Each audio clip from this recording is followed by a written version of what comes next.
오늘의 오분 인물 넬슨 제독 호레이쇼 넬슨입니다.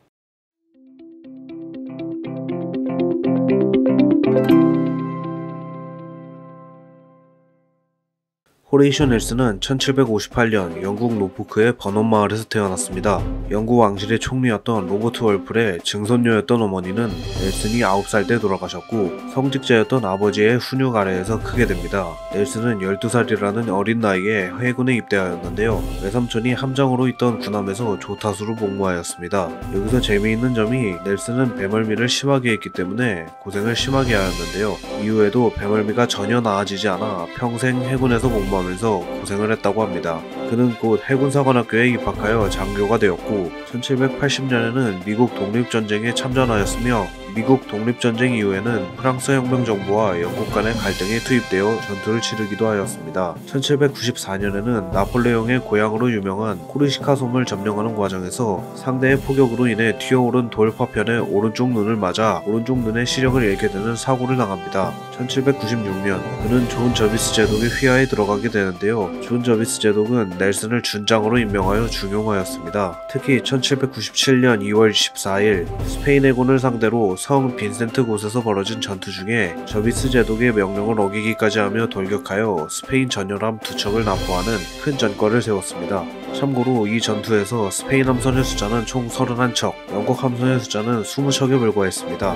넬슨이 자신의 명령을 듣지 않고 항명했음에도 큰 전과를 올렸기 때문에 저비스 제독은 넬슨을 크게 칭찬하며 잘못을 묻지 않았고 같은 해 4월 넬슨은 영국 해군에서 9번째로 높은 청색 해군 소장 자리로 승진합니다. 하지만 호사다마라고 했던가요? 같은 해 스페인 산타크루즈에서 작전을 펼치던 도중 오른팔에 포탄을 맞아 심각한 부상을 입었고 결국 오른팔을 잘라내게 되었습니다. 하지만 오른눈에 이어 오른팔까지 잃었음에도 넬슨은 1798년 이집트 원정을 떠난 나폴레옹을 막으라는 임무를 받게 됩니다. 8월 1일 이집트 아부키르만에서 벌어진 나일해전에서 넬슨은 프랑스 해군을 상대로 대승을 거두어 괴멸시켰고 나폴레옹을 붙잡지는 못했지만 나폴레옹은 나일해전에서의 대패와 다른 여러 상황으로 인해 이집트 원정을 포기하고 철수하게 되었습니다. 이후 넬슨은 나폴리를 공격한 프랑스 해군까지 성공적으로 막아내면서 해군 서열 7위인 적색 해군 소장직에 올랐고 1801년에는 해군 서열 6위 청색 부제독직까지 오르게 됩니다.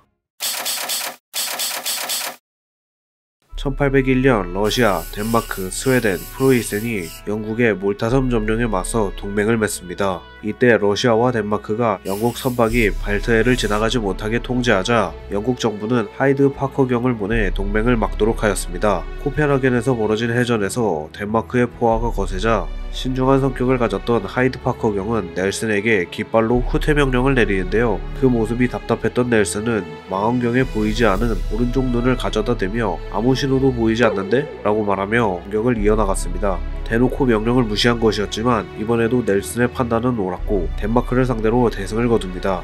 코펜하겐 해전의 대승으로 러시아와 다른 나라들이 맺었던 동맹은 깨지게 되었으며 넬슨은 그 공을 인정받아 발트해의 총사령관으로 임명됩니다. 영국이 잠깐 다른 곳으로 눈을 돌린 사이 나폴레옹은 영국을 침공하기 위해 대규모 군대를 조직하는데요. 넬슨은 그의 불같은 성격답게 프랑스의 상륙정에 모여있던 볼로뉴항을 곧바로 공격했지만 실패하고 프랑스 항구를 봉쇄하는 데 그치게 되었습니다. 결국 양국은 1802년 3월 25일 아미행 조약을 통해 휴전을 하게 되었고 넬슨 역시 작전을 마치고 본국으로 돌아가 잠시 요양을 하게 됩니다. 하지만 휴전은 오래가지 못하고 1803년 5월 깨지게 됩니다. 넬슨은 다시 해군에 복귀하여 군서열 5위인 백색 중장의 지휘에 임명되고 지중해 지역의 총사령관이 됩니다. 프랑스는 영국 함대에게 완전히 봉쇄당한 상태였기 때문에 별다른 행동을 하지 못하고 있었는데요. 1805년 넬슨은 그들을 꿰어내기 위해 일부러 볼로뉴항의 봉쇄를 느슨하게 하는 작전을 펼칩니다. 하지만 봉쇄가 느슨해진 틈을 타 빠져나온 프랑스 함대를 완전히 놓쳐버렸고 결국 영국은 빠져나온 프랑스 함대를 잡기 위해 해양 봉쇄를 풀 수밖에 없었습니다.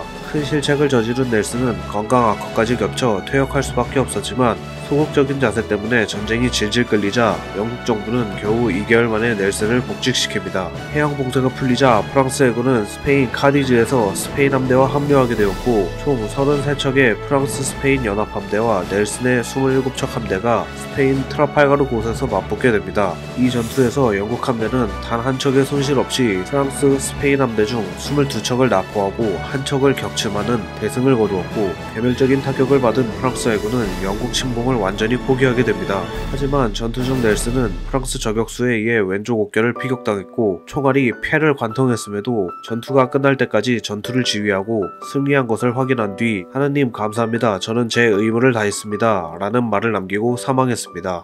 넬슨은 이 시대의 상남자였는데요. 불같은 성격에 고집도 세서 밥 먹듯이 상관의 명령을 무시하고 적함을 향해 돌격하였지만 그의 상관의 명령이 틀렸다는 것을 증명하듯 많은 해전을 승리로 이끌었습니다. 불리한 전투를 승리로 이끌고 총을 맞았음에도 끝까지 전투를 지휘하다가 죽음을 맞이하는 등 우리나라의 이순신 장군과도 비슷한 면이 있는 세계상의 길이 남을 제독 중 한 명입니다. 이상으로 오늘의 5분 인물 사전 넬슨 제독을 알아보았습니다. 유익하셨다면 구독과 좋아요 부탁드리겠습니다.